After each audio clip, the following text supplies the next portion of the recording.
You know the name Mark Lane, but those of you who are younger might not know who Mark is. Let me tell you. He's been a member of the bar for half a century, the author of several books, Rush to Judgment, Plausible Denial. We're talking with him about his new one, Last Word, My Indictment of the CIA and the Murder of JFK. He was a member of the New York State Legislature, and, of course, he's best known as one of the top researchers in the nation on the JFK assassination. And here he is for a couple hours tonight on Coast to Coast AM. Mark, it's our privilege to have you. How are you, sir? Thank you. Thank you very much. I'm fine. How are you today? Good. Mark, you were 36 years old when JFK was gunned down. What did you see that got you into this? Because I remember, as I got into my teenage years, that you were the guy. You were the one that everybody looked at for this story, for the possibility that there was a conspiracy here behind JFK's death. What did you see? Well, I knew John Kennedy. I was active in the Democratic Reform Movement in New York City, founded it with Eleanor Roosevelt and former Governor and Senator Herbert Lehman, and there was a split in the Democratic Party between the regulars and those of us who thought organized crime should not be running the Democratic Party. And what happened was that when John Kennedy was nominated in Los Angeles as the Democratic candidate, and I supported him then, and most of the people in New York, the liberals, supported Adlai Stevenson. I liked John Kennedy. And he came to New York, and he realized, mostly through the work of Bobby Kennedy, his brother, who later became the Attorney General, Bobby was really concerned that the Democratic Party was split, and we had a meeting, reformers that I brought together with Bobby. And at that meeting, Bobby took the position, we have to have two guys to run the campaign for John Kennedy for president in the New York area, and asked the reformers to name me as their representative. And they said, okay. So I worked in that campaign, and I knew John. I worked in that campaign, and he ran for president. I ran for vice president. He came into my district and campaigned for me. I campaigned for him, and we were both elected at that time. So I knew him. I had a personal relationship with him. When he was killed, of course, the whole country was horrified and felt a great sense of loss. And those of us who knew him personally, that loss was even greater. The first thing that happened after he was killed was that the J. Edgar Hoover, the director of the FBI, said, within minutes, Lee Harvey Oswald was the assassin. He acted alone. There was no conspiracy. Mm-hmm. I've been a defense lawyer. I had an office in East Harlem representing the poor people, blacks, Hispanics, and others who were disenfranchised. And for 10 years I've been doing that. And I knew that there is no way to say when someone is killed that within minutes there was no conspiracy, especially when it's the president. There were a lot of people who wanted President Kennedy to die, obviously, right. Different political forces and others. And how can one say before any investigation that one person did it alone, even if you are certain that all the shots came from one place, which is not what happened. But even if you believe that, how do you know the guy, he killed the president? How do you know that that man had not met with others had not inspired him, given him money, gotten a weapon for him, etc.? All of those things have to be looked into. So the statement by Hoover that Oswald acted alone was a political statement, not a statement based upon investigation. That was the first thing. The second thing is that when we saw later on the Zapruder film, Abraham Zapruder was a guy who lived in Dallas, and he was up there on the grassy knoll overlooking the area where the president was coming to Dealey Plaza in Dallas. Had his little 8mm camera with him. He had an 8mm Bell and Howell camera with him, that's right.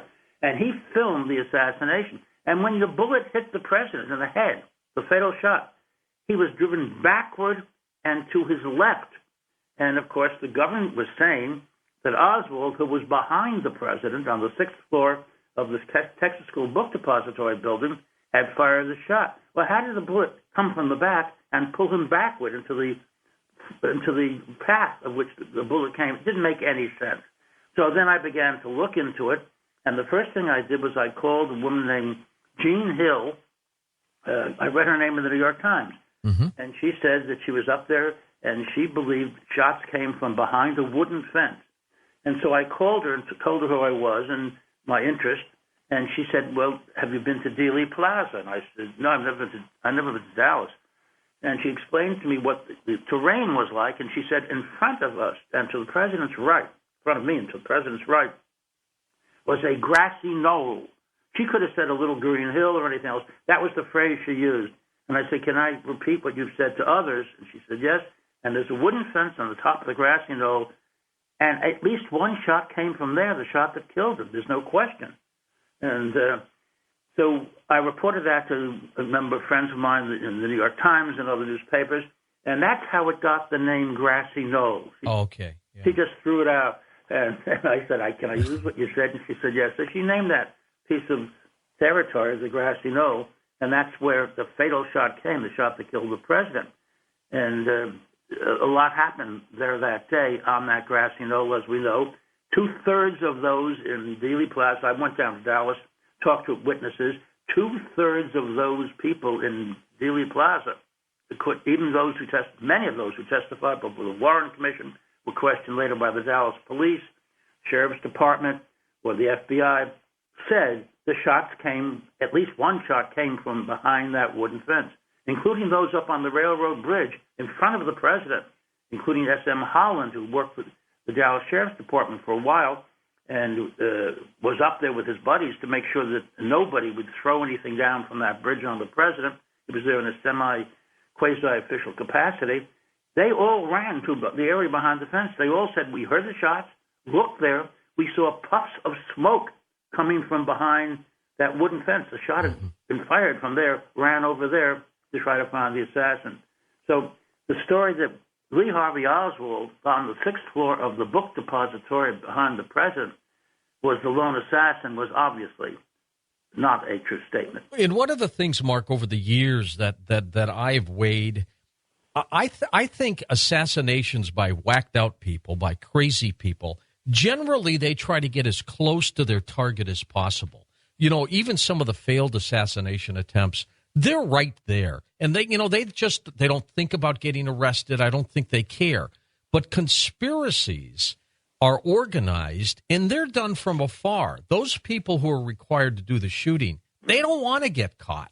They want to escape. They want to take off. And, you know, the JFK assassination, to me, has all the makings of an organized conspiracy, maybe that triangular shoot that we've heard so much about.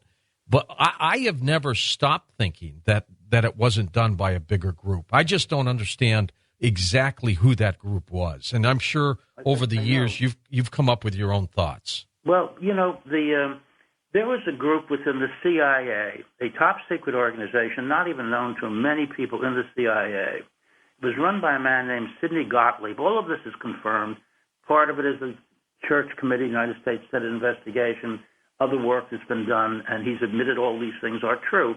Gottlieb ran an organization within the CIA which planned assassinations of heads of state, not in the United States, but outside of the United States at that point. He smuggled various weapons into various countries to kill heads of state. He did that personally. It's all absolutely documented. He was such a remarkably brutal person that during the war in Vietnam, he went, at the request of his little group in the CIA, he went to Vietnam and found Vietnamese prisoners of war, that is, Vietnamese who had been captured by the Americans. Right. And had arranged to have the top of their skulls removed. Oh, my God. Electrodes put into their brains. It sounds incredible, but it's absolutely true. It was called part of the MK Ultra program of the CIA. He sounds like he's worse than Joseph Mengele, one of the Nazis. Mark, stay with us. We're going to take this quick break. We're going to come back and talk with Mark Lane. His latest work is called Last Word. I'm George Norrie, back in a moment on Coast to Coast AM.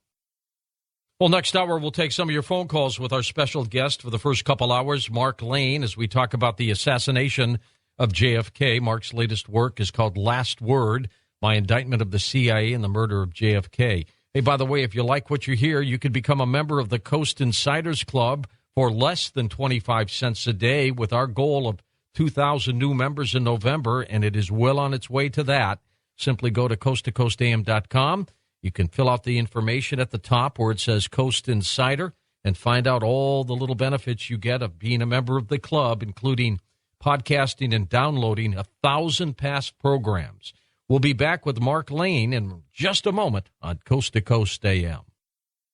And welcome back. Mark Lane's with us. Mark, let's get back to this head of this ops program with the CIA, and he would take the skulls off Vietnamese and test them? And then put electrodes into their brains and put a group of them together and put knives there to see if he could control them to kill each other. Of course, it never worked, so they murdered them all and then burned their bodies.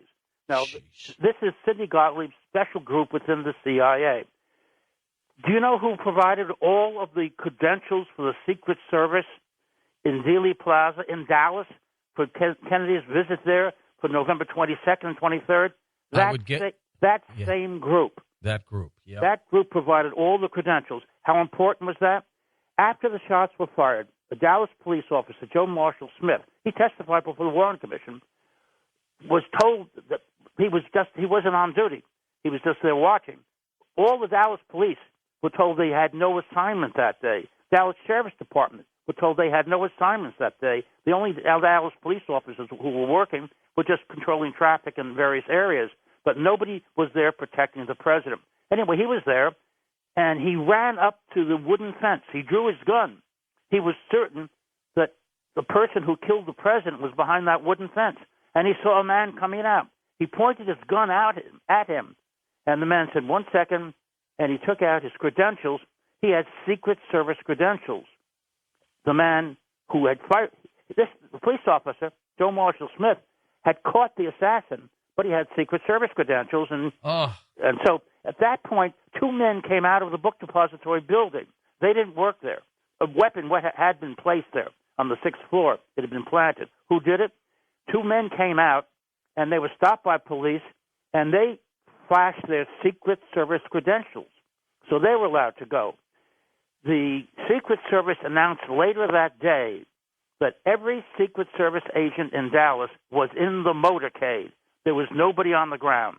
So the person behind the fence, the two people coming out of the book depository building after the weapon had been planted there, were all people who were not Secret Service but had been given the credentials by this special group within the CIA. All of that's absolutely documented. What's so amazing is the Secret Service is part of the Treasury Department.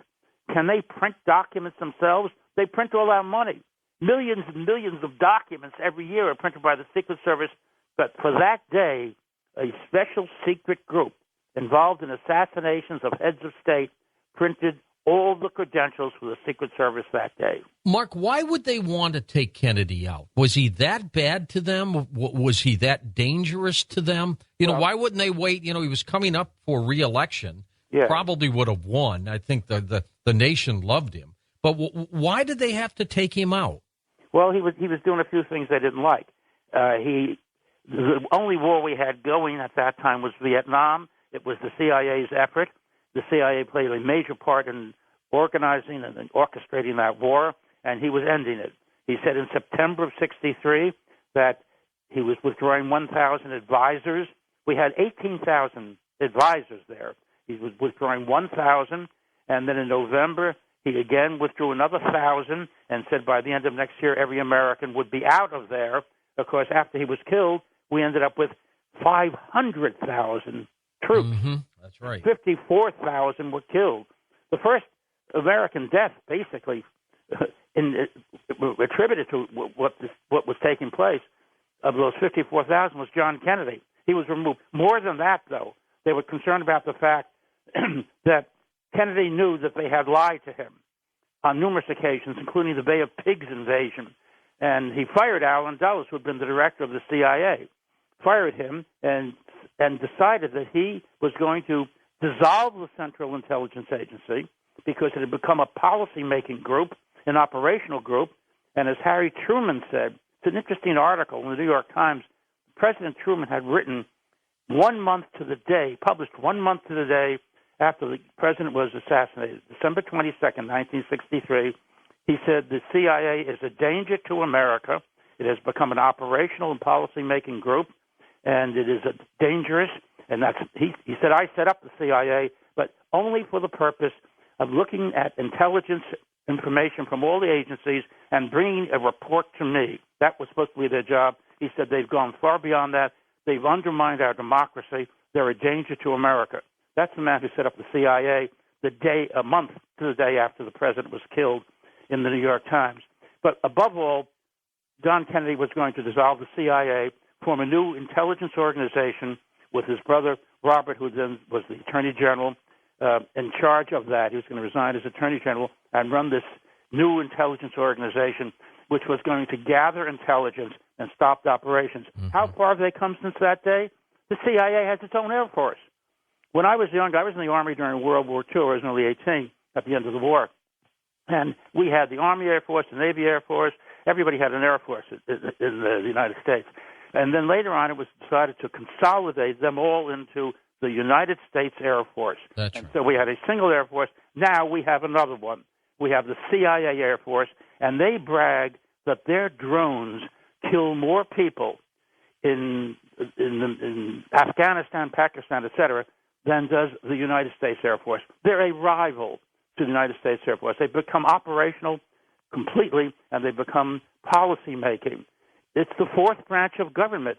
When you think about the greatest generation ever, the founders of this nation, the most intricate work that they did in putting together a constitution and developing three branches of the government, executive, legislative, judicial, and how they're all related to each other. They have to work cooperatively. They all work in checks and balances. I mean, one section of the House has to declare war. Another one provides the funding. Two separate groups. The president has to administer the war. It was an incredible operation these guys came up with. It was world-shaking, and it still is a message and a lesson for the rest of the world. Now we have the CIA, which has become the fourth branch of government. Nobody in Congress who votes to give them a budget has the faintest idea where that money is going. They're not allowed to know. No, it's huge money, too, and there's drug money in there and everything else. Mark, let me ask you, did Kennedy want to do away with the Federal Reserve, of which most Americans at the time probably thought it was part of the federal government? There was discussion about that. I've heard that he did. I haven't seen any documents to prove that.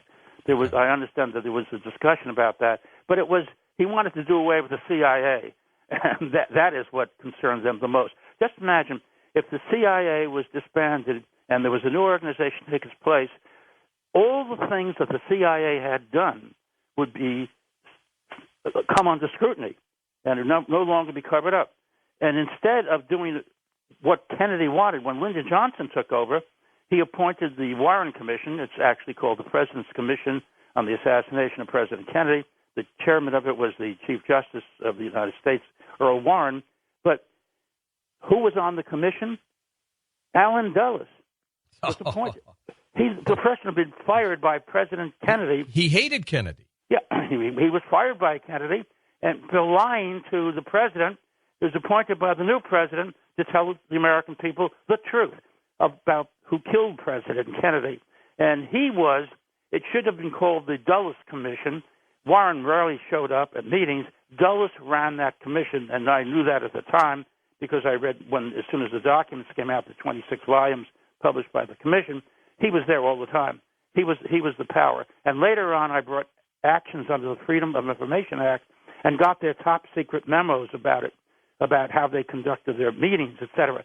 And it's clear that the CIA went to President Johnson, but above all went to Earl Warren and said, Lee Harvey Oswald was a lone assassin. We're sure of that. You don't even have to investigate. So they didn't. And further, that Oswald had been in Mexico City at the end of September, beginning of October 1963. He met with Kostakov, KGB official in charge of assassinations in the Western Hemisphere, and he was in the Soviet embassy, and Oswald talked to him, talked to the Cuban embassy, came back, and then the CIA said to Warren, the fact is that these foreign governments were not involved in the assassination, but when these facts come out, the American people are going to demand we take action against Cuba and the Soviet Union. Yeah. It will be World War III. Only you can stop it by suppressing the information. The fact is Oswald was never in Mexico City.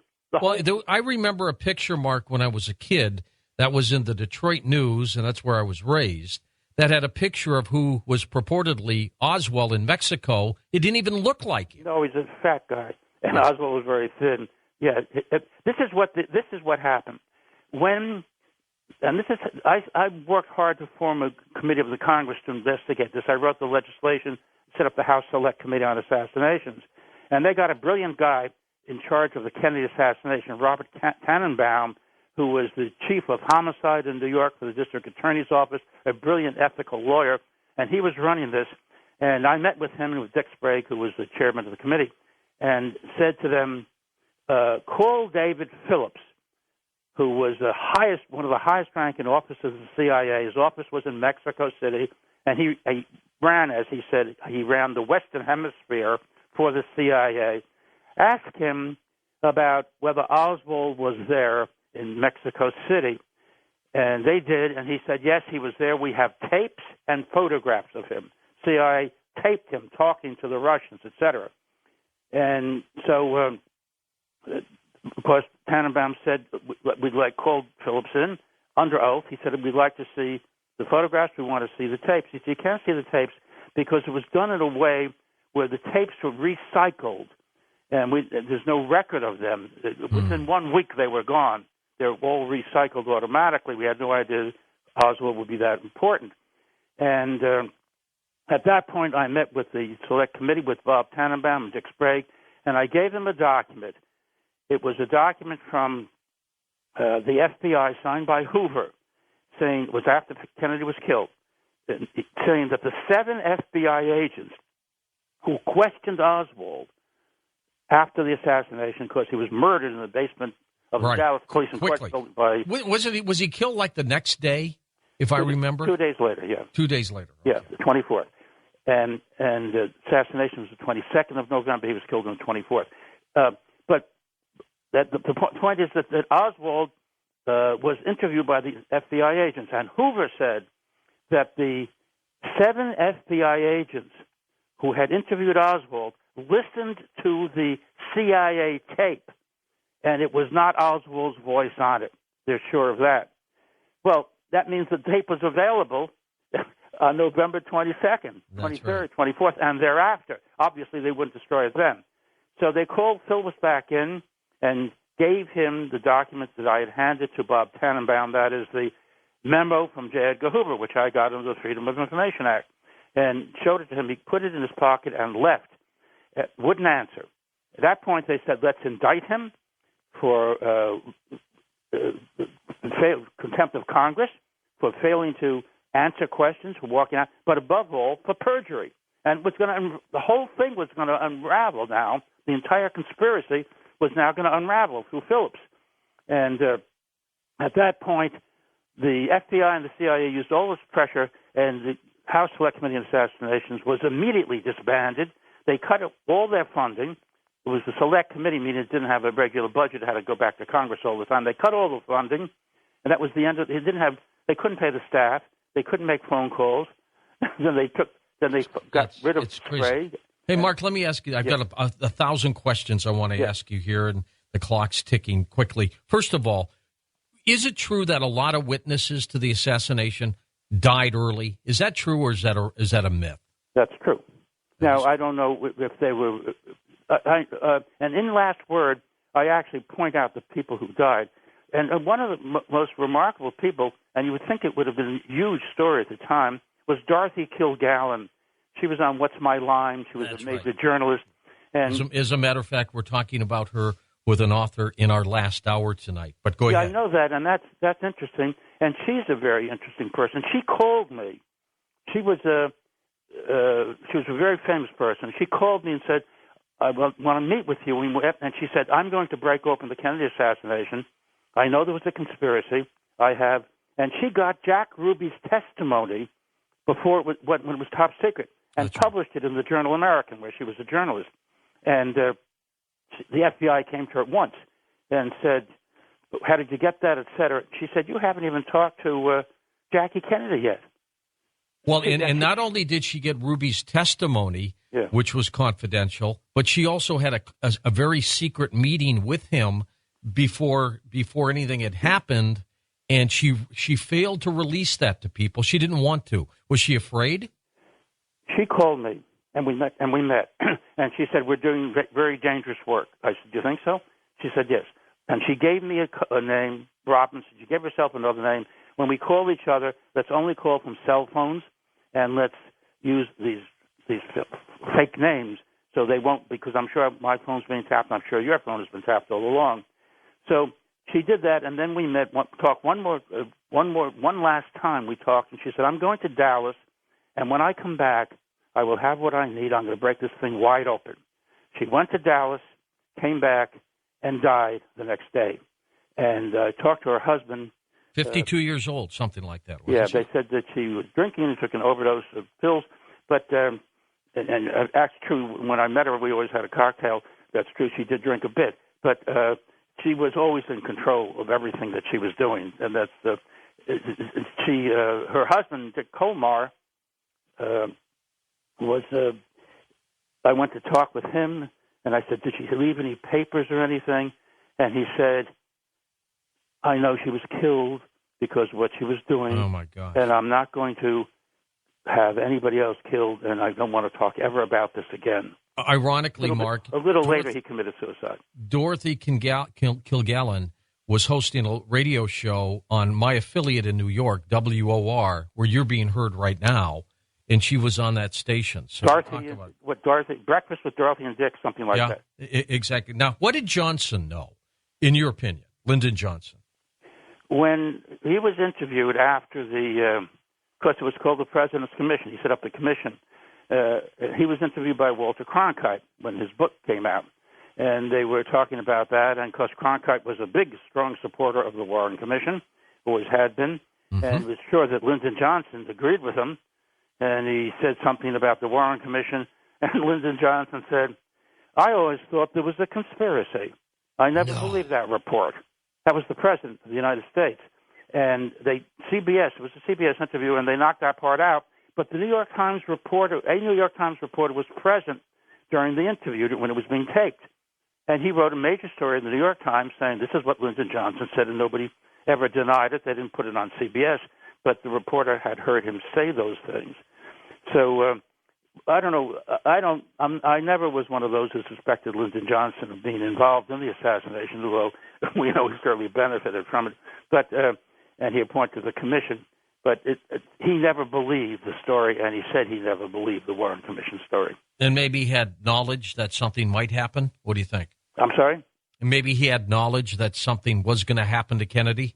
He may have. He certainly knew after it was over what the problem was. He went from Kennedy's policy of withdrawing. We had 18,000 advisors in September. He withdrew 1,000 in Vietnam. They were called advisors then. He withdrew 1,000 in September, 1,000 more in November, said soon they'll all be out of there. And we're down to 16,000. As soon as Lyndon Johnson came in, he reversed the policy. 54,000 Americans died after that. Oh, I remember. I was in college during those days. Yeah. I remember the old, hey, LBJ, how many boys did you kill today? And all those slogans, as a matter of fact, too. Remember the Pentagon Papers where, Johnson apparently lied about everything in Vietnam. Mark, we're going to take this quick break. We're at the top of the hour. We'll come back with more questions for you and phone calls on Coast to Coast AM. And our guest this hour, Mark Lane, we're talking about his latest work, Last Word, My Indictment of the CIA and the Murder of JFK. We'll get your take on all of this, find out what you think when we come right back on Coast to Coast AM. And welcome back to Coast. I'm George Norrie, Mark Lane with us. Mark, can you believe 48 years have gone by since the assassination? It's hard to believe. Years. I mean, most kids now read about it in the history books, and we were there when it happened. A lot of time has passed, and a lot of things have happened. The CIA has gotten stronger and stronger. Our ability to get the facts has gotten weaker and weaker. We have a lot of work to do. Well, we sure do. Tell me a little bit of two things I want to ask you. St. John Hunt, talking about his father, E. Howard Hunt, says that his father made a deathbed confession that Johnson was involved. What's your take on that, Mark? Well, I tried a case against E. Howard Hunt. In fact, I wrote a book about it called Plausible Denial. Mm-hmm. And there's a lawsuit where Hunt was suing a newspaper which claimed that he and the CIA were involved in the Kennedy assassination. And he said at that time he was in his home in around the D.C. area with all of his children and his wife. From the time they heard that the president had been killed, they stayed there for 72 hours and never left. St. John called me not very long ago. That's E. Howard Hunt's son. And he said, I said, tell me about the story that your father had, that he was at home all that time, because I know he was in Dallas. And I have eyewitnesses who saw him and were part of the plot with him. And he said, we were in that house together. My mother, the kids, all of us. However, E. Howard Hunt was not present. My father was not there. And my mother said he had gone to Dallas. That was his alibi, that he was there with his kids and everybody. So we know that's true. And I have talked about the deathbed confession with him, with St. John Hunt. It's not exactly a confession. At that time, and people don't even know this, not long before he died, Kevin Costner, who was in JFK, Oliver Stone's film. That's right. Costner learned a lot from that film and from the people he met, and Jim Garrison, who we met, who was the district attorney of New Orleans, who prosecuted Clay Shaw for the conspiracy. And he reached out to Hunt and was offering him money. Hunt wanted money, a lot of money. A lot of money. And Costner said, what will it take? In fact, they even called me and asked if I would use my good offices with Hunt. And I said, no, he hates me. I cross-examine him. I'm not the guy to talk to him, but I hope it works out. Well, Hunt wanted $5 million because he had to go to a country where there would be no extradition, and then he was going to tell the whole story. But he kept on saying he knows the whole story, and the whole story was, of course, it was a conspiracy. He was involved in it, and the deal was never made. I mean, he never came through with information. Was he one of the hobos, Mark? Remember that picture? Yeah, I know the picture. I don't think he was, no. Okay. Now, what about Oswald? Who the heck was this guy? If he was indeed what he said he was, a patsy. He was a patsy. Was he involved at all? Was he just in the wrong place at the wrong time? Was it a setup? Did they focus in on him, and then they figured, all right, we're going to do this in Dallas. There's a guy there who's from Dallas. He was in fair play for Cuba. We can build this whole case around the Soviet Union, don't forget. That's right. Yeah, that's right. Yeah, and he was a Marine. Oswald was picked as the patsy early on before they made the plan. This is the important thing about the Mexico City operation run by David Phillips, saying that Oswald went to Mexico City September, October of '63. And then it turns out he wasn't there. I debated David Phillips of the CIA at the USC in California, Los Angeles, at which point a student in the audience said, tell us about Mexico City. And he said, well, you will find when all the facts come out, you will find Oswald was never in Mexico City. So how come the CIA in September of 1963 was setting up this plot to blame Oswald for an event which wasn't going to take place for several more weeks from then? I mean, in September of '63, nobody knew that Kennedy was going to be killed in November, except the people who planned it. Planned it, absolutely, and knew his itinerary and everything else. Yeah. Did Oswald know anything about this? I think Oswald had some association with American intelligence. His mother told me that the first time I met her. And as soon as he went to the Soviet Union, Priscilla Johnson McMillan, who was recruited by the CIA to meet with Oswald in Moscow, met with him, sent there by the CIA officer at the American Embassy in Moscow, and met with him. She later wrote a book. She later met with Marina Oswald, Oswald's widow, and wrote the book about Oswald from the wife's alleged viewpoint, but Marina Oswald said everything she put in there was a lie. She then wrote a book saying Oswald was the lone assassin. Her husband, George McMillan, wrote a book saying that James Earl Ray was the lone assassin. She said that she never had any association with American intelligence, yet the biggest coup that ever was achieved by the CIA was when they got Svetlana Stalin, Joseph Stalin's daughter, when he was still the leader of the Soviet Union, to come to the United States to defect. And where do you think they put her as soon as she arrived? At Priscilla Johnson Macmillan's family estate, which was the safe house. She was so deeply involved with the CIA, this woman who was helping to set up Oswald, that they trusted her to have their big prize, Svetlana Stalin, stay at her family's estate. Who killed the cop, J.D. Tippit? I don't know, except I do know a witness named Aquila Clemens, who I interviewed on film in Dallas, said she was a witness. She saw two men come toward him, heard shots fired, and then one waved to the other to go one way, and he went the other way. She said two people were involved in killing Tippit. It's interesting because the shells found at the scene showed that two different weapons had been used, so she was confirmed in that respect. And she said when showing pictures of Oswald, she said he wasn't either of those two men. So that's all we know. We know that the Warren Commission said Oswald did that as well, but there's evidence that there were two people involved. Aquila Clemens was never questioned by the Warren Commission, and they knew about her, and they never questioned her. And in the Warren Commission report on the rumors and speculation, they said that rumor that this woman exists, but she doesn't exist. Except I had a film of her, an interview, which is in the film called Rush to Judgment, and it's been shown all around the country, all around the world. And there she is talking about this, and the Warren Commission says she doesn't exist. So they have their sets of facts, and they have nothing to do with reality. And that's, as you said earlier in your promo, that there's no question that when the government takes a position, doesn't want you to know what the story is, you don't know. You're not gonna. One of the things that the CIA did, of course, was to issue these directives, and I published them for the first time in Last Word, telling how to destroy me and how to destroy other authors and anyone who was looking into this situation. They wrote book reviews, which would be published in newspapers throughout the country. They told the reporters how to deal with us, what to say, what questions to ask, directives to their assets in the news media, which were then followed.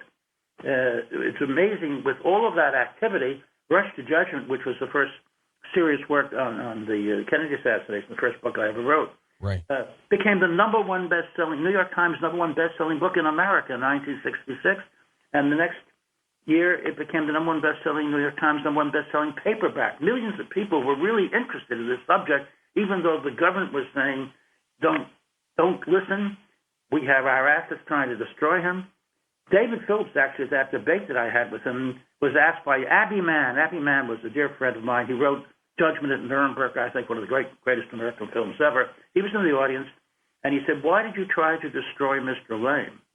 And he said, I regret what we did. I regret that the CIA and I made every effort to destroy Mr. Lane. I regret that.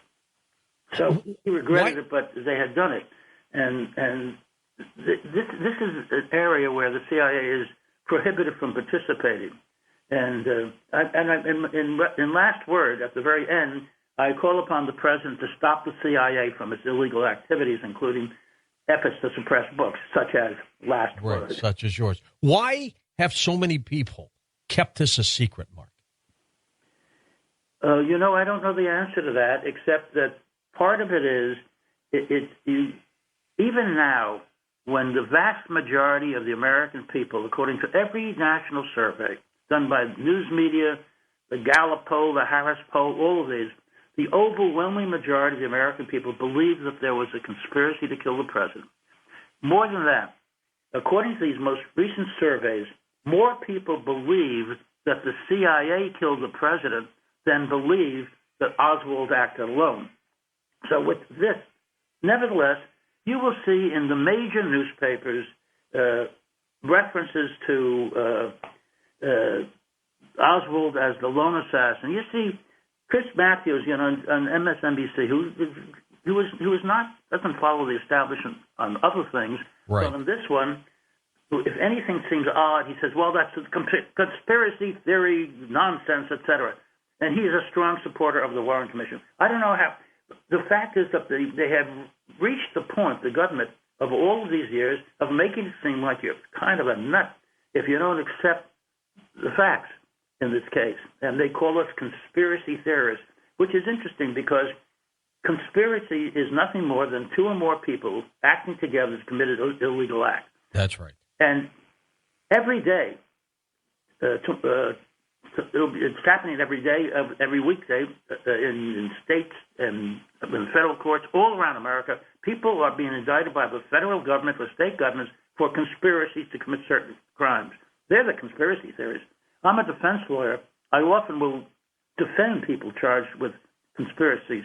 But when you look at the evidence and you see that shots came from 3 different directions in Dealey Plaza, you have to really be a deep believer in the coincidence theory of history to believe that 3 people got there and they fired at the president and they didn't even know each other. There was no meeting of the minds. There was no conspiracy.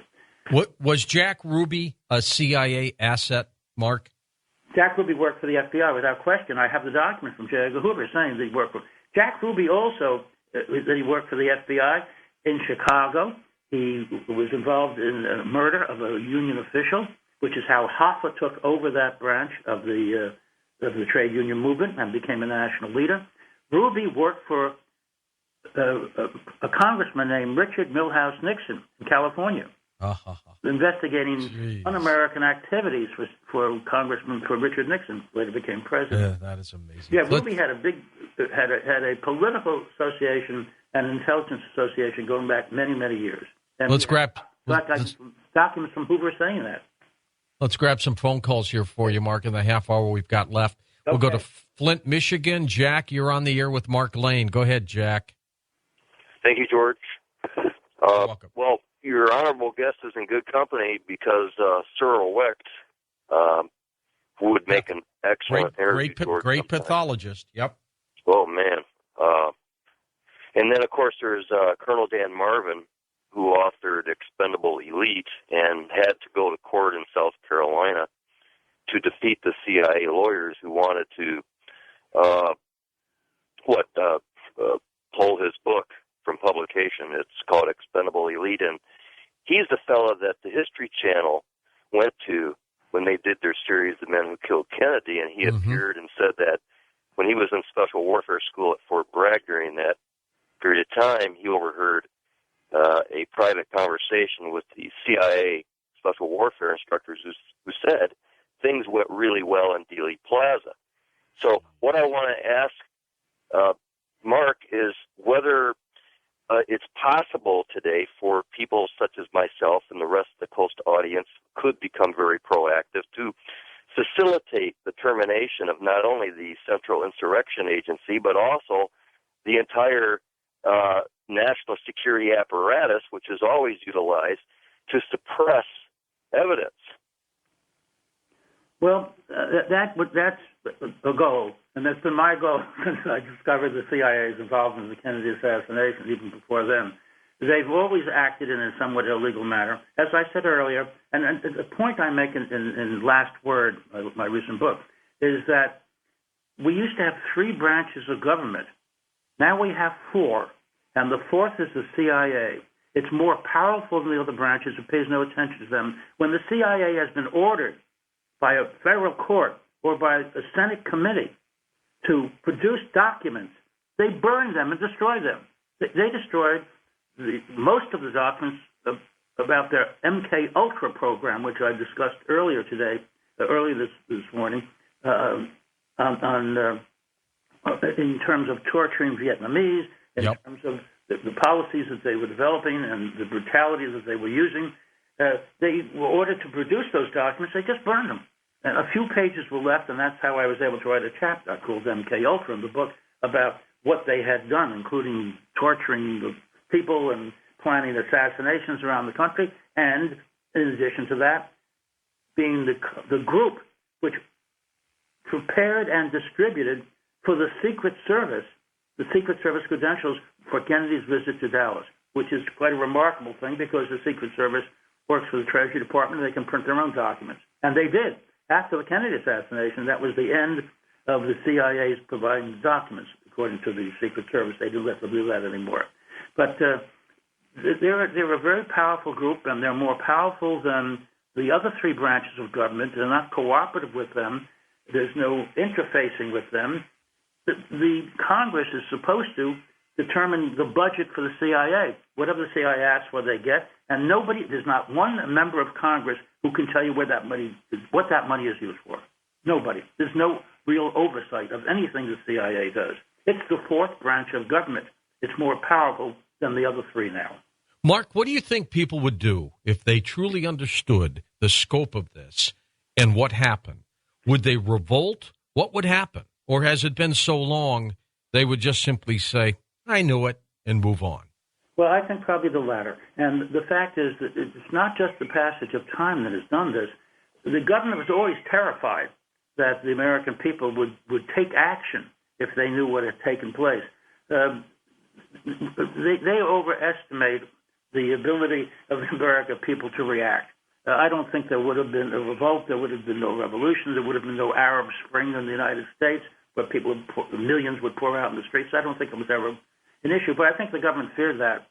And the government does not want us to know what the facts are about any number of things that take place, and they have very intricate ways. They have unlimited amounts of money. It's our money, but they control it. They have unlimited amounts of money to do whatever they want, and we don't even know what the budget is of the CIA. We don't know what their plans are. As I said, they have their own Air Force now, the CIA Air Force, which is totally unheard of in any place else around the rest of the world. And it's not even discussed much. Every once in a while, you see a story in the New York Times where the CIA says its drones have killed more people in Afghanistan than has the U.S. Air Force. That's their rival. The CIA Air Force is a rival to the United States Air Force. It sure is. Mark, the name of your book is called Last Word. Is it indeed going to be the last word from you? I think so, because what is required now is we don't need any more research.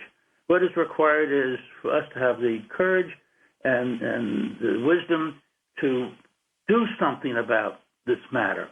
Well, that's so true. Mark, we're going to take this quick break. We're going to come back with final phone calls for you. Those of you in Studio City in California, Fresno, in Texas, and all over the place, we'll be right with you on Coast to Coast AM.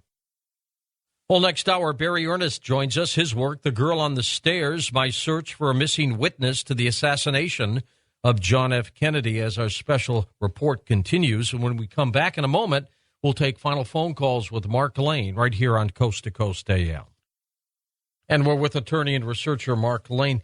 Mark, I've always told myself, follow the money, who benefits, you generally find your answers. In this particular case, even though Kennedy wanted to get us out of Vietnam, was there a benefit here to this special group at the CIA? What was the long-range benefit here to do him in?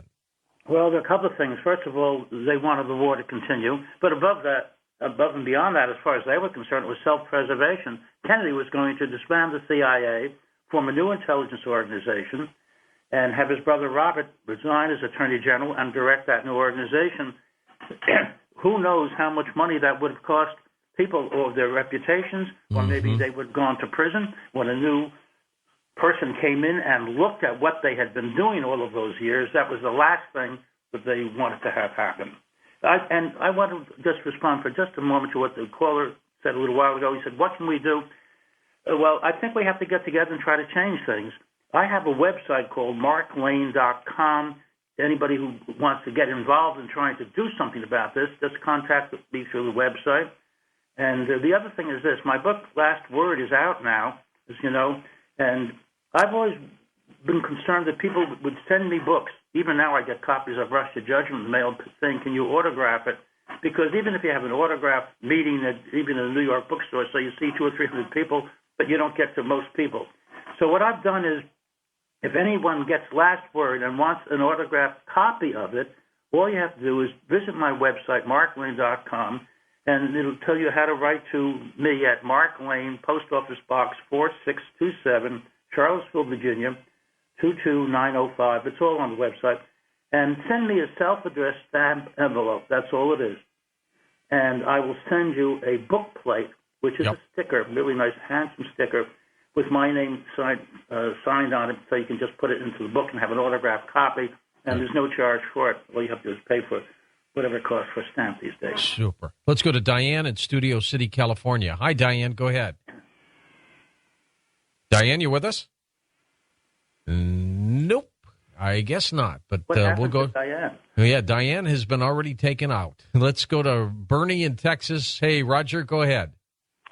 Hi, George. Thank you for taking my call. Sure thing. Mark Lane, you're an extremely interesting guest. I was 13 years old when the assassination occurred, and I clearly remember where I was and the feelings I had. And I always thought the air stunk with conspiracy, and I still do. A couple of things I want to bring up.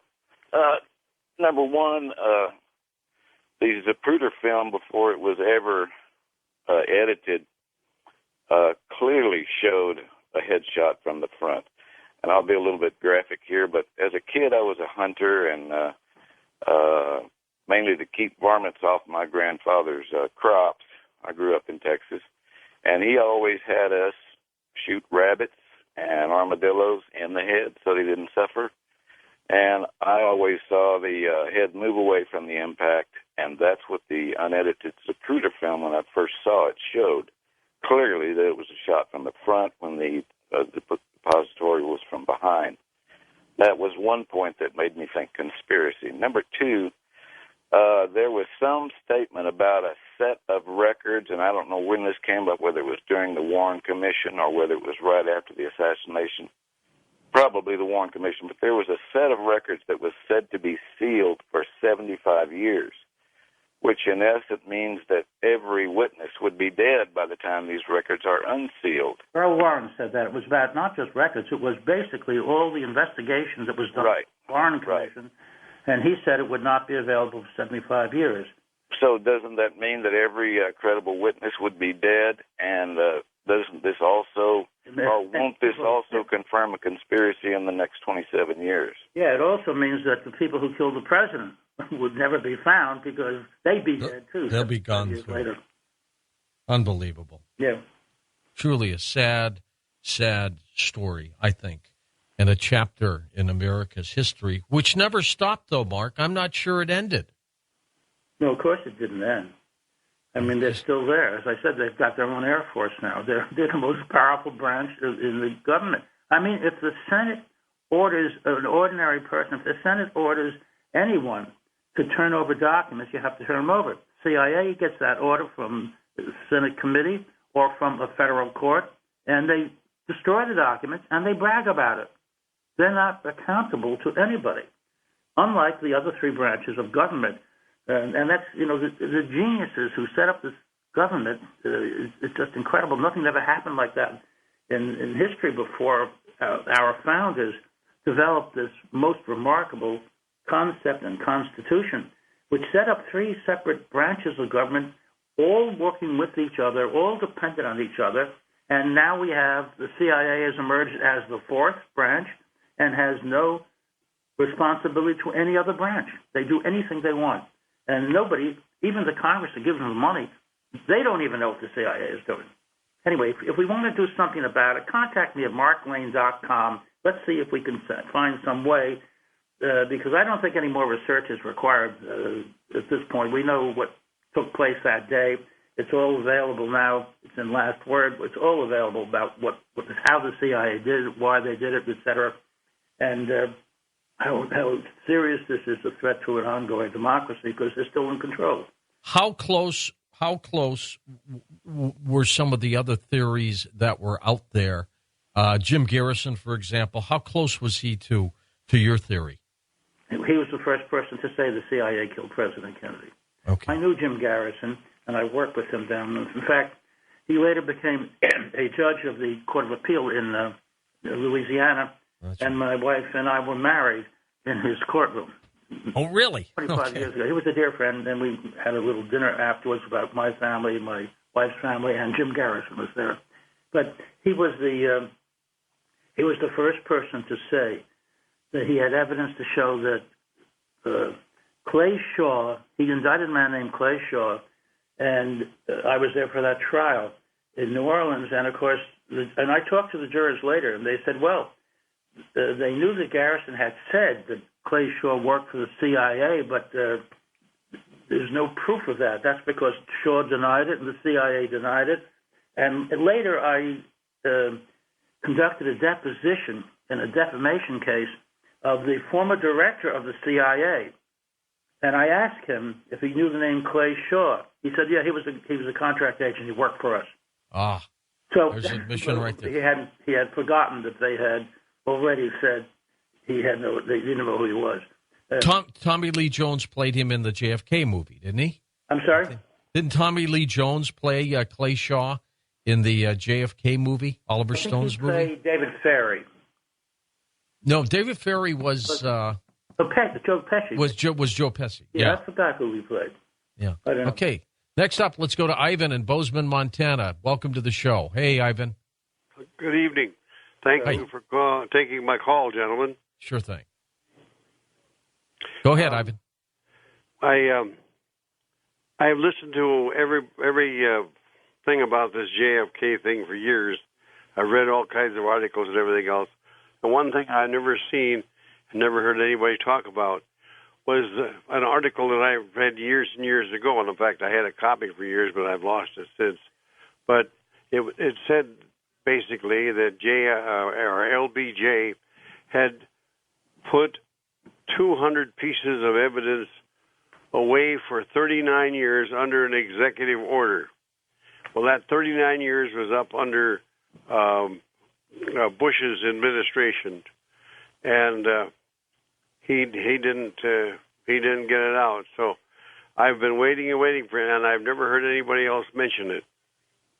I haven't heard about the 39. I do know that Earl Warren said when he finished the report that the evidence which the report was based on would not be available for 75 years. And that was an executive order because that was the president's commission. And so it was the president, who was LBJ, at that time, who was responsible for what Warren could do with the documents. And that was for 75 years. I haven't heard about the 39, though. If it was merely a lone gunman, Mark, why suppress the information for 50 years, 75 When I brought an action to get documents from the CIA and the FBI, and I brought it before the United States District Court for the District of Columbia, the government, of course, strongly opposed it because of reasons of national security. And I said just what you just said, George. I said if one man did it alone, if that's their story, okay, if they say there's a conspiracy they don't want us to know, that's one thing. But if they say one man did it alone, why are we suppressing evidence? Exactly. If Oswald did it alone. Let's look at the evidence. What's the problem? And that's why, based upon your statement, which is the one that I had made before court, that's how we got tens of thousands of pieces of paper from the FBI, CIA. A lot of it was redacted. I'm sure that there were other documents that they didn't know about, that we didn't know about, that they never gave to us. But we got a wealth of information. We had kids from all over the country at this house I had in Washington come there and go through these documents for months. Day and night going through all of this stuff, and they found a lot of interesting information. And this was years later, 1975. And the reason that they gave us this stuff is the court ordered them to, and they didn't have any experts at that point. Many years had passed since the assassination, who knew what was important or how something could implicate something else. And so they just gave us, obviously they kept out the stuff which would be obviously clear about their culpability, but for the rest of them, they weren't sure what little pieces of information were in there. It was like mining for gold, and we found a vast amount of information. And that was because the court said the same thing that you said, and I had said it also before the court, and that is, if one man did it alone, what's the secrecy? Give him the documents. Some say that the driver, a Secret Service driver, turned around and shot Kennedy. I don't see that in the slow-mo pics I've seen. Didn't do that, but I'll tell you what the Secret Service did. The Secret Service, there was not one Secret Service agent, not one, of all those in the motorcade, who did the appropriate thing. Not one was assigned to Kennedy. The only one who did anything correctly was, well, there were two of them. One was Rufus Youngblood, who was in the car with Lyndon Johnson. When he heard the shot, he jumped onto Johnson and knocked him onto the floor of the car, which is what the Secret Service was. Right, to cover him up. He was assigned to Johnson. Yeah. Clint Hill was on the running board of the follow-up car of the Secret Service. He ran and and caught the president's car in order to save Jackie because he was assigned to Jackie. But everybody else was there for John Kennedy. And the driver of the car didn't turn around and shoot him, but he might as well have. He slowed the car almost to a complete stop. And sitting alongside of him to his right in the passenger seat was a Secret Service agent whose job was to jump back there and knock Kennedy down and protect him. Remember, It took 5.6 seconds from the first shot, which hit the president in the back, until the fatal shot. That's an eternity for the Secret Service. They could have, first thing is speed up the car, get out of there. The second thing is the driver goes back there and jumps on the president. They didn't do any of those things. Every single Secret Service agent in that motorcade who was assigned to Kennedy, all, for some reason, took no action. And we know why. And I discussed this in last word, a whole section on Secret Service. The 11 members of the White House detail in months before the assassination opted out of that organization. They stayed with the Secret Service, but they were not part of the most elite group for which they've been trained. And these were the 11 most experienced members of the Secret Service weren't even in the White House detail at that point. And not one of them that remained in there took appropriate action. Abraham Bolden, who I interviewed, he was the first black person ever appointed to the White House detail. He was appointed by Kennedy, and Kennedy chose him personally. Mm-hmm. He said that the racism was so bad in the Secret Service, they called him the N-word and everything. Yeah, I believe so bad that he just wanted to leave and go back to Chicago and work for the Secret Service there. He also said he heard them say over and over they hated Kennedy. Kennedy had ruined America with his civil rights positions, and they would never take a bullet for him. They said that over and over. And when November 22nd, 1963 came, that's what they did. They did not take a bullet. They did not get the car out of the way. The Secret Service car, following the president's car, should have gone quickly to the right and protected him from the right, because that's where they knew the shot came from. They took no action except to bring the car almost to a stop. How could Clint Hill, who was in the car following the president's car some yards behind, running, was wearing street shoes. He didn't have sneakers on. How could he catch the speeding car? Well, it had almost stopped. It came down to 5 miles an hour, and that's how he could catch it. Because the Secret Service driver slowed it down. First shot was fired. He slowed it down. When the fatal shot was fired, hit the president, he stepped on the accelerator and got out of there. That's the service that day. Let's go to Kirsten in Aberdeen, Washington. We'll get you in here, Kirsten. Go ahead. Good evening to both of you, and thank you from the bottom of my heart for the work that you both continue to do. Mark, many years ago, there was a program on NBC called The Mike Douglas Show. It was an afternoon talk show, and on it one afternoon, this was about a year or two after the assassination, Mike had a gentleman who was an editor of a Dallas newspaper, white-haired gentleman. I believe his last name was White. He appeared on the show with the information, and it was documented I believe it was 1,000 people who had been at the site and were no longer living after the fact. And the audience was absolutely amazed. The undercurrent of talk in the audience, as well as Mike's amazement at this. And this editor was so cultured and so august. I was very impressed by that, and I wondered if you had ever heard anything about this. That people had died after the assassination, you're saying? Yeah, that many. Yeah, right, of course. And this section in Last Word, which is now updated, which deals with this, and in that group was Dorothy Kilgallen, and I know you're having a guest coming on a little later to discuss that. I'll be listening because it's, and I've also read a book by Lee Israel about it, who concluded that Dorothy Kilgallen was murdered. She was the first biographer of Dorothy Kilgallen after her death. But there were many, many others, and I mentioned them in Last Word. The people had died. There's no way to prove that these unusual deaths were related to what they'd seen or what they knew, but the one thing is certain, it certainly terrified the surviving witnesses who decided not to talk to him at that point. Mark, in this era of digital technology, can we go back and listen to those 3 shots or the more shots that they might have had and things like that? Yeah, that's one thing, and it's also another thing is that when Zapruder took the film with his 8 millimeter camera, which became the clock for the assassination, not just the film of it, the clock, because the film went through the camera at the rate of 18.3 frames per second. Mm-hmm. You can tell from one frame to another how often the shots were, how much time elapsed from the first shot to the last. But his camera jerked every time he heard a shot. Some shots came from over his head behind the wooden fence. He was right in front of that fence. And he would jerk the camera when a shot was fired. And he did it 5 times. Ah. That's an interesting point that somebody. It sure is. It sure is. Mark, we're out of time. Would you mention your website again? Yeah, it's marklane.com.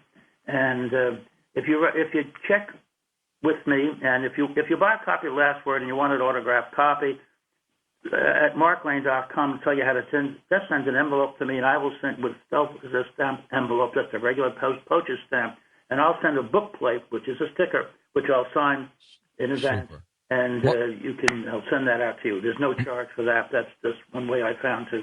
Great. And Mark, you stay in touch with us. Yeoman's Work, stay safe. Mark Lane. I've wanted to talk with him for years.